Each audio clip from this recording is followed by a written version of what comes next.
예, 안녕하십니까. 3월 4일 토요일 5%입니다. 이번 주는 중간에 하루 쉬었죠. 3일절로. 일주일이 좀 빨리 갔던 것 같습니다. 대신에 장은 좀 여전히 조금 뜨거웠던 것 같고요. 어제 밤에 미국장이 또 많이 올랐어요. 지금 차트를 제가 나스닥을 띄워놨는데 2월달 들어서 금리가 너무 높다. 미국은 조정을 좀 받아야 될 것 같다. 그 실제로 2주 동안 조정을 좀 받았고요. 결국은 그거죠. 미국은 금리를 내릴 생각이 없다.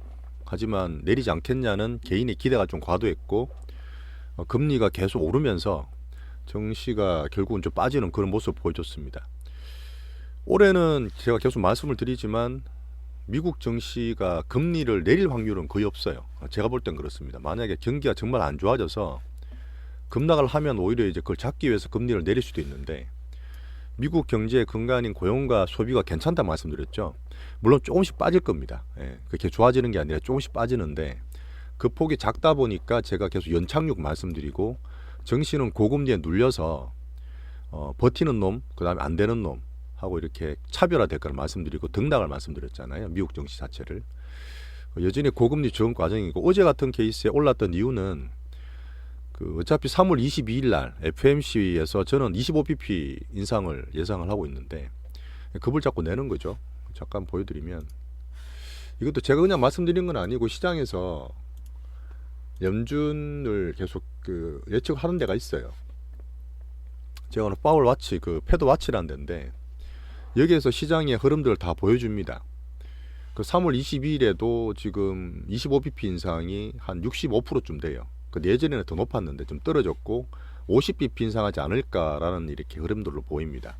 그 다음에 5월달, 6월달, 7월달 올해 말까지 가도 금리는 거의 이제 5.25, 그래 5.5에서 5.25까지 지금 금리보다 25bp나 이제 50bp 이제 5월달도 올릴 거니까 그래 보는 사람도 있으니까 그 정도에서 유지된다고 보는 게 시장의 컨센서스예요. 자, 그런 가운데서 증시가 그래도 강해요. 즉 박스권이라 하면 사실 나스닥이 12,000원에서 한 1,500 정도 왔다 갔다인데 이게 11,000 어제도 뭐 11,000 초반에서 올라가지고 이틀 동안 다시 11,600, 700이 왔습니다. 자, 나스닥이 좀 이런데 오히려 다우나 S&P는 더 강하죠. 더 덜 빠졌어요. 다우도 마찬가지고요. 금리에 취약한 나스닥이 정도고 S&P 기본되는 회사나 다우 같은 산업재나 이런 쪽은 오히려 덜 빠지고 있는 미국입니다. 자, 그만큼 우리가 증시를 볼 때 미국 증시 가장 기준이라 말씀드렸잖아요. 그 기준이 그래도 흔들리지 않고 괜찮다는 거는 우리 한국 투자자에는 나쁘진 않습니다. 자, 그리고 테슬라가 얘기 좀 많았었고 엔비디아 관련해서 지금 반도체도 있었는데 옐런은 여전히 시장을 누르려고 그래요. 디스 인플레이션 아니고 디스 인플레이션을 그때 한번 파월이 얘기했다가 지금 또 욕을 먹고 있죠. 너무 빨리 인플레이션 꺾인다 말을 했는데 옐런이나 이제 기관들이나 시장에서는 야, 이게 this is inflation 아니냐. 전번에 왜 인플레이가 상당히 강하게 나왔잖아요. 그런 것 때문에 조금 파월을 조롱하는 듯한 그런 분위기도 있지만 어쨌든 시장에서는 인플레는 맞지만 결국은 소비나 고용도 강하고 특히 개인들이 증시를 되게 많이 사요. 미국은 왜 기관과 개인의 장투하는 개인의 한판 승부를 말씀드렸는데 아직까지도 개인들이 웰스 이펙트를 많이 기대하고 나쁘지 않은 것 같습니다. 자, 한국 증시는 계속 차별화됐죠. 사실 우리가 이제 2차 전지를 많이 가지고 있으니까 좀 덜한데 지금 다른 거 들고 있는 분은 되게 많이 힘들어요, 솔직히. 진짜 많이 힘들고 삼정 같은 것도 많이 무겁고 계속 못 오르고 코스닥 2차 전지가 제일 좋았고 이번 주는 이제 코스피 2차 전지가 좀 확산되는 모습이 좀 보였습니다. 여전히 좋을 거예요. 뭐 다른 거 보실 거 사실 별로 없어요, 지금으로서는. 제가 다 보고 있으니까. 종목 장세 계속 되고 있고 종목 드리고 있고요. 자, 개인 수급은 제가 더 빠지는 건 없었다. 1월 초에 빠지다가 더 빠지진 않고 추가로 들어와야 되는데 신용잔고는 조금씩 늘어요. 종목 장세에 기반이 되는 겁니다. 갖고 있다가 돈은 그대로다 신용이 는다는 얘기는 유동성이 조금 는다는 얘기잖아요. 그런 것들이 종목 장세에 들어가는 근간이 되고요. 하지만 실제로 늘어야 되는 예탁금은 더 늘진 않고 있습니다. 여기 더 늘잖아요. 그 종목 더 잘 돌아가요. 코스닥이 더 좋아집니다. 지금 우리나라도 보시면 대형주 있던 코스피보다 코스피가 코스닥인데 코스닥이 이제 흐름 되게 좋죠. 보시면 강하다는 거예요. 제가 계속 강조를 드리는 강하다는 건데, 코스닥의 이 수급들은 만드는 거는 물론 외국인이 만들죠. 에코프로 BM이나 에코프로 같은 거 외국인이 많이 사면서 엄청나게 급등을 시키고 있고, 근데 거기에 수급의 80%는 개인입니다. 코스닥 시총 300 몇십 조 중에 전체 시총의 한 80%가 개인이 차지하고 있어요. 거기서 외국인이 사면서 그냥 핸들링이 되는 거고, 지금 코스피 같은 케이스는 워낙 정통적인 사업이 많고, 여기에는 외국인 비중이 작년 6월 달에 그 역사상 최저로 떨어졌잖아요. 전체 점유율 28%, 29%까지 떨어졌다가 작년 하반기에 이제 빈집 대리하면서 매수가 들어왔다 그랬죠. 올해 현재까지 한 17조 정도 사고 있는데, 그렇게 해서 이제 30조 초반입니다. 아직 멀었어요, 사실은요. 얘들이 많이 사면 진짜 만약에 2009년이나 이럴 때처럼 많이 사게 되잖아요. 그러면 코스피 전체 시총의 30% 중반까지 넘어가야 돼요. 예, 저는 충분히 더 살 수 있다 보는 관점입니다. 어쨌든 지금 외국인 2월 달에 좀 뜸했지만 코스피가 그래도 잘 버텼죠. 살짝 깨지는 듯 했지만 박스권 유지하면서 2차전지 공도 컸었고 3전도 잘 버텨줬습니다. 자, 그 다음에 중국 관련해서 이제 철강이나 화학 같은 시크니칼 이런 것도 좀 기대를 좀 받고 있는 상황입니다. 물론 투자는 저는 안 들어요. 자, 미중 패권 얘기도 세상 돌아간 얘기 중에서 이제 중국이 지수가 많이 빠졌다가 이번 주에 반등을 좀 줬어요. 예, 지난주까지 뭐 풍선을 때리고 러시아 관련하고 이제는 우한 폐렴까지 얘기 나왔어요. 이미 2, 3년 지난 건데 그 당시에 이제 폐렴의 원고지가 어디냐, 중국 우한이다. 그러면서 약간 동양인이나 중국인에 대한 그 멸시 같은 것도 보이고 있잖아요. 근데 그런 걸 쓰면 안 되는데, 어쨌든 미국이 또 걸고 나와서 이 우한 그 폐렴 코비드의 원조가 중국 아니냐, 그런 식으로까지 약간 야비하게 중국을 싸잡아 내리고 있었습니다. 그렇게 계속 미중 패권을 미국 견제가 중국을 통해 들어간 건데요. 그 탈중국 기조가 계속 유지나 저는 보는 겁니다. 그래서 우리가 2차 전지에 영향을 줄 수 있는 3월 달에 나올 IRA 법안 세부 조정 내용, 그 3월 14일이에요. 화이트데이인데 유럽에서 나올 이제 CRMA 관련 법안에서도 탈중국 기조는 유지될 거라 저는 보고 있습니다. 그것 때문에 좀 보는 거예요. 자, 그리고 이제 매크로를 좀 그때 말씀을 드렸는데요. 기준을 잡아 드릴게요. 261260이라든지 12630 같은 지수나 환율 보시는 분들 있죠. 뭐 이미 갖고 있는 거는 들고 가시면 되는데, 미국 금리가 2년물 금리가 4.96까지 갔어요. 그 5%까지 가서 엄청나게 높은 그 흐름을 보였고, 그래서 미국 증시가 조정이 됐는데 같이 이제 금리가 높으니까 달러도 올라갔겠죠. 달러 인덱스가 105.1을 단기적으로 고점을 찍었어요. 지금 104도로 떨어졌지만 그 원달러 환율도 같이 가서 지난주에 이번 주였나 1325원 찍었어요. 단기로 한번 고점을 찍은 거죠. 자, 이거를 왜 기준을 세워드리냐면 이걸 다 같이 보는 겁니다. 다 같이 보다가 여기서 추가적으로 못 들고 가잖아요. 그럼 이게 다 고점이 되는 거예요. 그러면 정시도 바닥을 친 겁니다. 우리가 2월 달에 떨어지거나 뭐 박스권 하단 떨어지면 3월 3월장 기대를 한다 말씀드렸잖아요. 시장이 똑같이 말씀을 드리고 있는데 그게 뭐 3월 초가 될 수도 있어요. 근데 지금 3월 초가 됐는데 미국장도 강하고 이 기준 자체를 안 깨고 있는 거죠. 그래서 만약에 올라가잖아요. 그게 반등이 되는 겁니다. 그러면 사람들이 많이 빠지길 기다렸다가 떨어지면 사야지. 저도 한 2400에서 코스피 2500, 2300 사이를 봤잖아요. 근데 이번에 2400 초반까지 가고 2300까지 안 갔어요. 네, 그러면 사실 또 반등이 될 수 있는 거죠. 어쨌든 간에 강하다는 미국도 강하고 우리도 강한 겁니다. 그런 걸 느끼시면 돼요. 자, 어제 보니까 미국 끝나고 나서 우리나라 환율이 여기로 1295원까지 떨어졌습니다. 지금 1325원 가던 게 어제 낮에 1305원인가 갔었죠. 근데 이게 1295원대로 들어왔어요. 다시 또 이런 것들이 안정이 된다는 거죠. 어제 금리도 빠졌으니까. 자, 그렇게 미국이나 우리나라 보면서 매크로 기준 잡으시면 돼요. 자, 국가별로 미국은 금리랑 달러를 계속 보면서 말씀드릴 거고, 자, 테슬라 데이 할 말이 좀 많긴 한데 간단하게 말씀드리면 그날 테슬라 데이 아침 6시에 말씀드리고 우리나라는 올랐죠. 우리나라 때 오히려 목요일날 새벽에 목요일날 금요일날 2차전지 좋았습니다. 근데 이제 그 전날 좀 빠지긴 했죠. 그 전날 이제 테슬라 데이에 대해 실망감이나 경계감 때문에 에코프로 비행 같은 거 많이 빠지고 그랬는데, 어쨌든 하고 나서 테슬라는 많이 빠졌는데 이 테슬라랑 우리나라 2차전지가 연동이 되잖아요. 우리나라는 차별화돼서 올랐습니다. 괜찮은 거죠. 대신에 직접적으로 연관되는 LNF 같은 거 있죠. 이런 것도 좀 비빌거리고 있는데 전체로 저는 같이 보고 있습니다. 자, 3월 22일 날 FOMC 때 저는 25bp 인상을 예상합니다. 이거 왜 그러냐면 시장에서는 이제 50bp 올릴 거라고 걱정을 하잖아요. 그 25bp 올리는 순간 불확실성 해소되고 장은 더 올라갈 수 있어요. 그만큼 이제 시장을 좀 본다는 얘기죠. 파월이 좀 비둘기파적으로 예상을 한다는 겁니다. 저는 25bp 인상을 해요. 물론 그 전에 또 등락은 있을 수 있겠지만 이렇게 되면 오히려 FMCA 끝나고 정시에서는 조금 영향을 좋게 받을 수도 있습니다. 물론 그 전에 등락은 봐야 되겠지만, 자, 중국은 조정을 받다가 이번 주는 미중 패권 그렇게 때려도 어쨌든 다시 반등을 주면서 중국 제조업 지수 그 PMI 같은 게 상당히 좋게 나왔어요. 그 12년 만에 그 최고 좋게 나왔습니다. 자, 소비나 경기를 부양시킬 때 제조업도 부양시킨다는 거고요.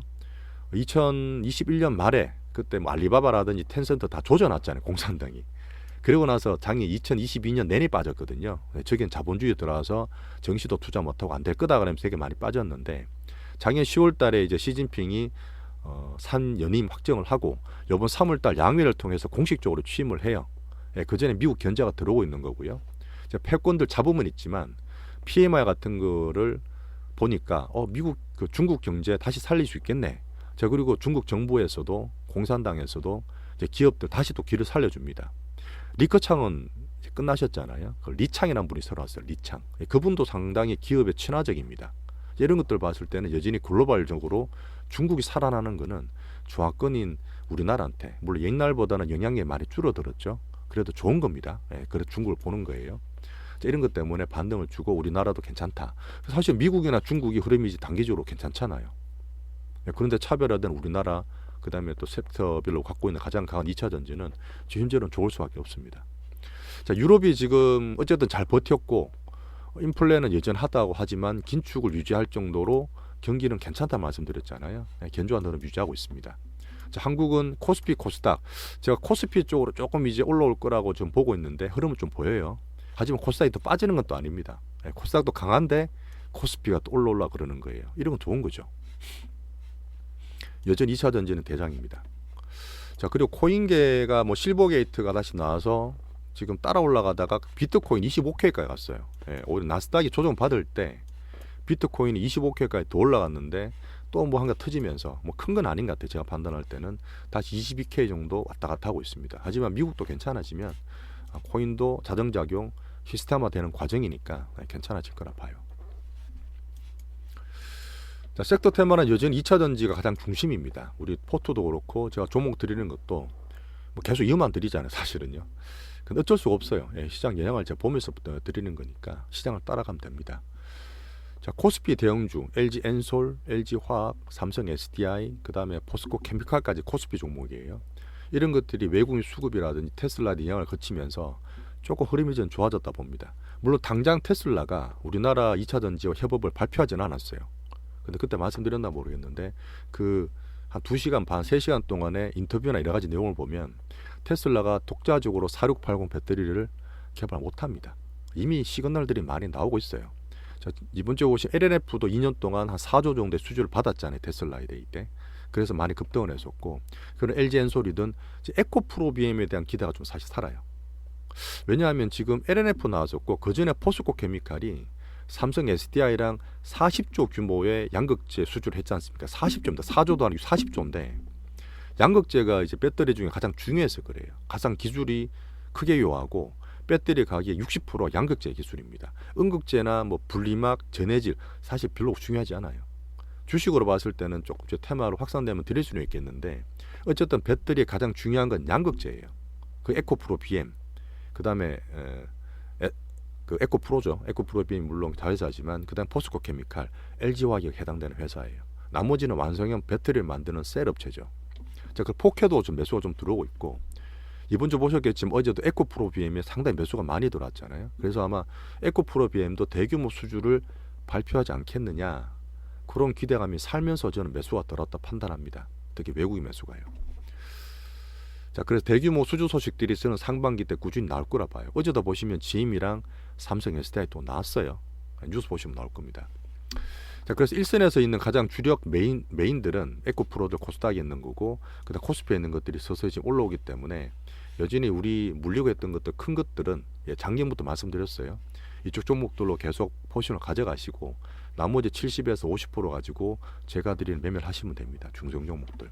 자, 그리고 2차 전지가 확산 파급이 되면 이번 주에 드렸던 나노신소재, 코스모화, 코스모 신소재도 있어요. 성일 하이텍이 지금 현재로 봤을 때는 폐배터리 테마의 가장 선봉장인데, 저는 폐배터리를 그렇게 사실 우수하게 보지는 않습니다. 투자보다 약간 테마를 보기 때문에 그렇게 드리면 되고, 첨보도 지금 제가 드렸어요.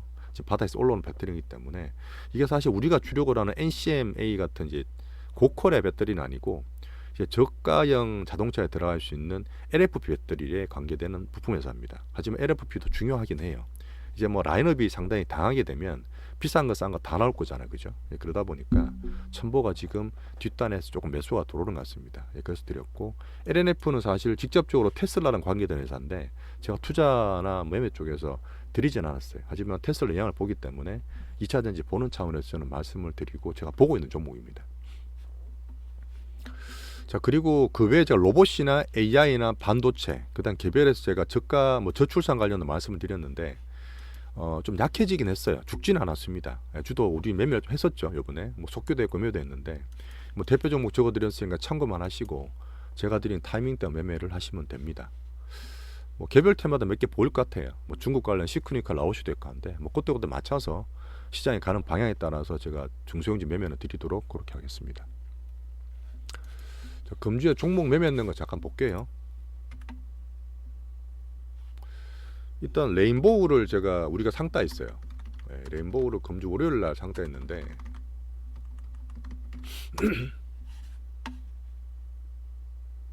이때 상따했는데 말고 상한가 안 들어갔죠. 안 들어가고 그때 우리가 샀을 때가 그 전에 상따는 아니고 참 그 전에 77,000원 초반에 샀어요. 77,000원 초반에 사서 이때 뭐 거의 다 때렸습니다. 그때 지난주에 사서 이번주 월요일 날 근데 제가 월요일날 장이 좀 안 좋았어요. 그래서 경계 매물로 절반 정도를 81,000원에 정도에 한 팔고, 나머지는 94,000원 정도 입증을 다 해드렸습니다. 94,000원 내외. 그래서 일단 수익 좀 잘 보고 나왔고요. 그 뒤에 뭐 등락은 있었지만 뭐 고만고만 하니까 그냥 관중만 보고 있습니다. 자, 그래서 그 다음에 좀 강할 거라 봐서 로보티즈를 제가 드렸어요. 레인보우에서 넘어와서 로보티즈 내에서 돌아간다 드렸는데, 요거는 제가 어제도 말씀드렸지만 살짝 속았어요. 가고 이틀 동안 조정을 받아가지고 좀 약해질 것 같아서 이제 한 5% 정도 손절을 드렸습니다. 한방에서는 조금 남겨두고 손절 드리긴 했는데, 어제 보시면 갭상승 나와버렸잖아요. 갭상승 나와서 있는 방에서는 제가 41,500원에 다 팔아드렸고, 어제 전체로 봤을 때는 뭐 약 손절 됐다 보시면 돼요. 끝난 건 아닌데 어제 같은 케이스는 2차전지로 돈이 다 몰려버렸어요.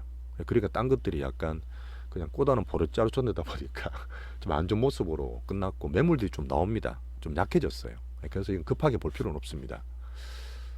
자, 미래나노텍은 금양과 같이 보는 제가 2차전지 테마주로 말씀드렸잖아요. 뭐 금양이 제가 좀 빌빌거리기 때문에 애매하다 보니까 제가 매매를 안 드리고 보고 있고, 자, 미래나노텍은 저희가 좀 사모으고 있습니다. 그래서 23,000원대부터 한번 매매를 했었어요. 10% 먹고 팔고 또 빠져가지고 23,000원 중반에 다시 3분도 계시고, 23,000원 뭐 중후반에 좀 사가지고 가지고 있습니다. 뭐 지금은 조금 내려가 있는데 별로 중요하진 않고요. 제가 볼 때는 요 25,000원대 25,000원대 매물이 돌파되면 한번 슈팅이 나올 거라 봐요. 그래서 일단은 좀 기다려 보시고 제가 드린 비중대로만 매매하시면 됩니다.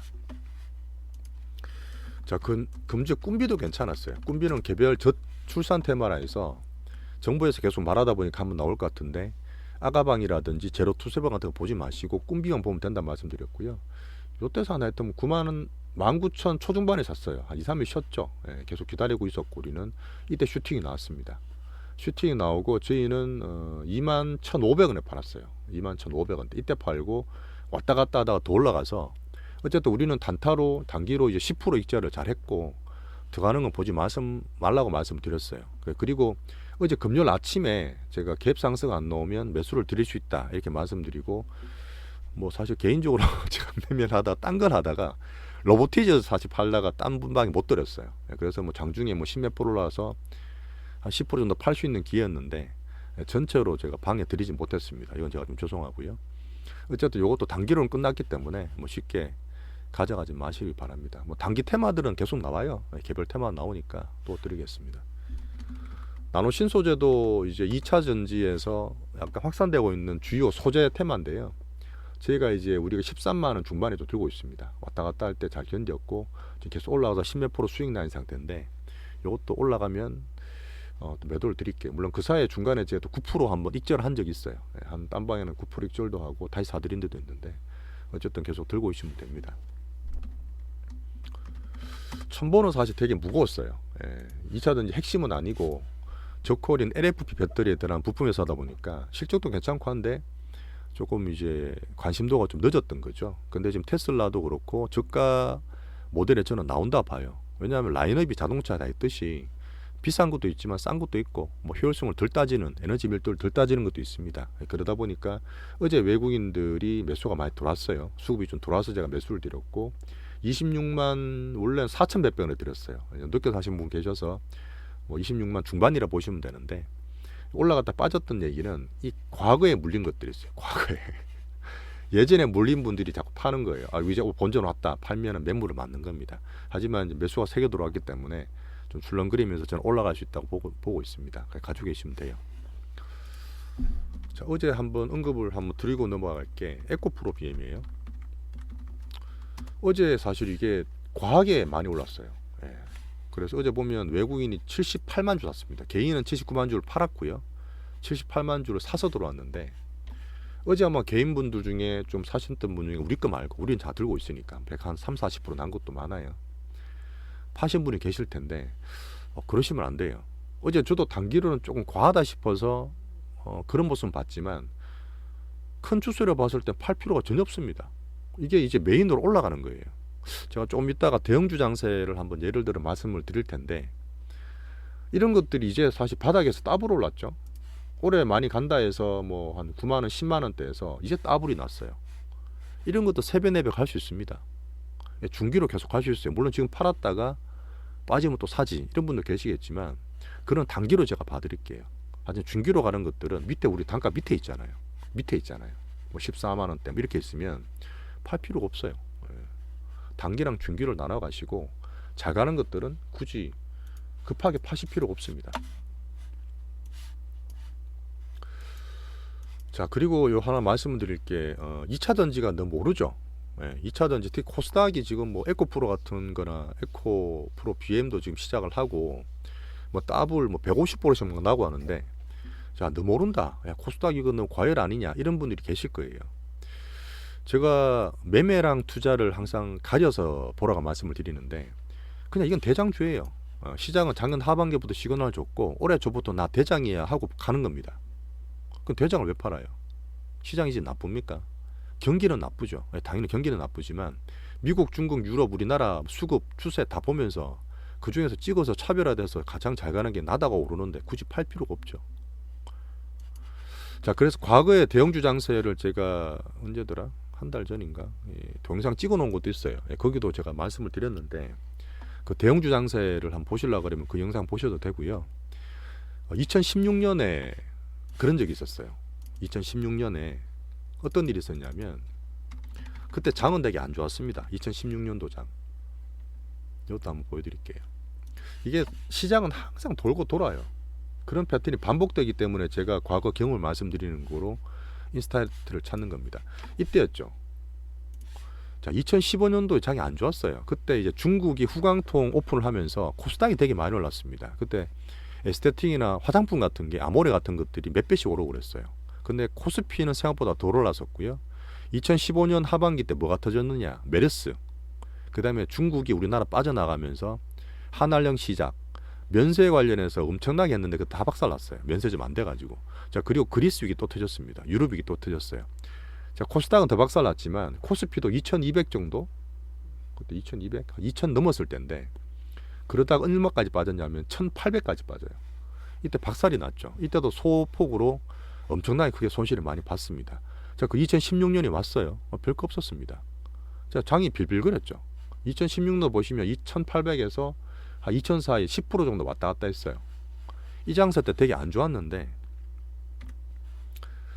자, 삼성전자 한번 볼까요?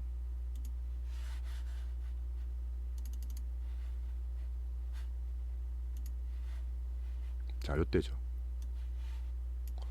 자, 2016년도 1월부터 삼성전자가 21,000원, 그때는 이제 50분의 1이니까 많이 비쌌을 때 늦었던 21,000원 가격이 17년도 상반기까지 5만원 넘게 올라갑니다. 이때 1년 반 동안. 이때는 삼성전자가 반도체 사이클 돌아오면서 대장이었어요. 그때 코스피를 물론 얘가 이끌고 그랬지만, 자, 16년도 지수는 되게 안 좋았습니다. 불구하고 차별화가 적절히 되면서 그때는 기관이나 펀드 매니저든 개인이든 삼성전자 있느냐 없느냐 물었어요. 얘 너 삼성 있어? 삼전 샀어? 없으면 그냥 박살난 거예요. 있는 사람들은 희낙낙 그냥 그러고 있었죠. 지금의 정시가, 올해 2023년의 정시가 2차전지가 그렇게 될 수 있어요. 2차전지 포트가 있느냐 없느냐가 지금도 갈리잖아요. 사람들이 아우 비싸, 좋겠네, 아이고 배 아파, 여러 가지 반응이 있겠지만 사실은 코스피 2차전지는 많이 못 올랐죠. 지금은 사야죠. 이제 시작인데, 차별화 장세 시작이고, 계속 거듭 말씀을 드리는 성장, 어닝, 수급, 그다음 국가 정책, 이미 이제 추세도 나옵니다. 이런 것들이 다 맞는데 왜 안 사요? 그다음 코스닥을 왜 팔아요? 계속 갖고 있어야 되지. 자, 그리고 2009년에 외국인 장세 들어왔을 때 말씀드렸던 2009년부터 2011년 상반기까지 장세였어요. 차화정 장세, 칠공주 장세. 말씀이 좀 길어질 수 있는데 다음에 따로 찍을게요. 이런 것들이 특화돼서 자동차, 화학, 정유만 갖고요. 칠공주 뭐 호텔신라나 삼성전기나 이런 것들이 엄청나게 올랐던, 적게는 3배에서 많게는 10배까지 갔던 시절이 있었습니다. 이때는 얘들 없으면 정시할 필요 없어요. 얘들 갖고 있는 사람들이 수변한 거고, 지금 2차 전지가 그런 자리매김이 되는 과정이라 보시면 돼요. 차별화 장세, 특별한 아주 특이한 장세입니다. 그렇게 보시면 돼요. 자, 그리고 제가 금양도 말씀드리고 꿈비도 말씀드리는데 그냥 우리 팔고 수익 났으면 됐습니다. 그냥 우리 목표를 달성하고 수익 난 거잖아요. 언제 그렇게 우리가 수익 보는데 쉽게 했습니까? 수익 본 게 항상 감사한 거고, 추가로 더 올라가면 남들 먹게 좀 두세요. 배 아파 절대 하지 마시고 축하해 주세요. 그럼 결국은 이런 여유가 생기고 우리 수익 보는 데도 상당히 도움이 됩니다. 이게 투자는 가장 여유의 가장 기본이에요. 하지만 신경 안 쓰는 게 제일 좋습니다. 그냥 우리 그만 보는 게 제일 좋긴 해요. 자, 그 2차 전지에 관련해서 지난주도 말씀드렸나 모르겠는데, 여의도에 공매도 때렸던 애들이 분명히 있어요. 이게 뭐 쓰리라고 할 수도 하지만 이 대중들, 물려있던 분들, 그 다음에 우리 종목은 왜 안 가? 야, 우리 거는 왜 안 올라? 이런 분들 분명히 많으시거든요. 근데 그런 분들한테 괜찮습니다. 들고 있으면 됩니다. 갖고 있으면 차례 들어옵니다. 온갖 여러 가지 이유로 핑계를 대면서 이제 누르고 있는 거죠. 왜? 자기들이 좋게 보고 투자했고 워낙 많이 들어왔으니까. 대표적으로 이제 테슬라 같은 거 저는 안 좋게 보는데, 작년부터 해서 테슬라에 우리나라 개인들이 20조 넘게 샀어요. 20조 얼마나 큰 돈인지 아세요? 아까 말씀드렸지만 작년 하반기부터 우리나라 찍어 사는 외국인이 전체를 봐도 20조가 안 돼요. 17조밖에 안 됩니다. 다 물려 있잖아요. 코스닥에 300 몇십 조 중에서 개인들이 80% 들고 있어도 거의 다 물려 있잖아요. 가능만 가잖아요. 몇천억, 몇백억만 사도 올라가잖아요. 그렇게 움직이는 그 돈이 되게 중요한데, 이 대중들이 다 물려 있으니까 괜찮습니다, 들고 있었어요, 이게 좋습니다 하고 계속 희망 고문하는 거예요. 그 다음 실드를 치는 거예요. 이런 거 의미 없습니다. 이게 저 개인 자금도 말씀을 드렸지만 이 개인 자금 확충이 지금 안 돼요. 아직까지. 이게 나중에 들어오면 되는데 실제로 돈을 법니까? 부동산, 역전세난, 부동산 계속 안 좋아지고 지금 자영업 됩니까? 안 되죠. 돈 벌 데가 없어요. 금리는 높죠. 올 하반기 때 우리나라 금리 하반기 뭐 금리나 분위기 만들어진다 해도 지금 몇 프로 돼 갑자기 제로금리 갈 리는 없잖아요. 점점 낮아지는 수준이. 그러니까 이 개인들이 없는 상태에서는 이 종목들 정말 차별화됩니다. 이 정말 확실한 시그널이거든요. 그래서 되는 것만 하시는 게 맞고 다른 건 너무 보지 마세요. 그런 것들은 제가 매매로 드릴 수 있으니까 가장 중심되는 2차 전지는 꾸준히 잡으시고, 아직까지도 옛날에 물렸던 것들 뭐 몇십 프로 손실 났다면 뭐 가끔 저한테 문의 오십니다. 지금 코스피, LG엔솔, 삼성 SDI, LG화학, 그 다음에 SK온, 포스코케미칼, 양극재 아직 덜 올랐잖아요. 이런 걸 바꿔놓으세요. 에코프로도 물론 좋고 에코프로 BM도 나노신소재 다 좋지만 너무 올라서 도저히 손이 안 가. 저는 같이 사는 게 맞다 보지만 개인분도 쉽지 않지 않습니까? 그런 분들은 코스피 대형주라도 2차전지라 사두세요. 올해 들어서는 뻔히 가는 게 보이고 얘들이 갈 게 보이는데 아직까지도 이거를 머뭇거리시면 안 된다 생각해요, 저는요. 자, 그래서 올해 뭐 대형주 장세, 차별화 장세, 그 다음에 뭐 투자에 대한 여유 이런 거 말씀드리면서 이번 주 관련은 또 잠깐 마치겠습니다. 다음 주도 좀 매매 또 많이 들을 수 있으니까 같이 좀 열심히 봐주시고, 정시는 그렇습니다. 될 때 안 될 때 구분해야 돼요. 안 될 땐 쉬고 될 때는 요즘처럼 열심히 하면 최대 수익을 많이 올릴 수 있게 제가 좀 노력하겠습니다. 감사합니다. 주말 잘 쉬시고요.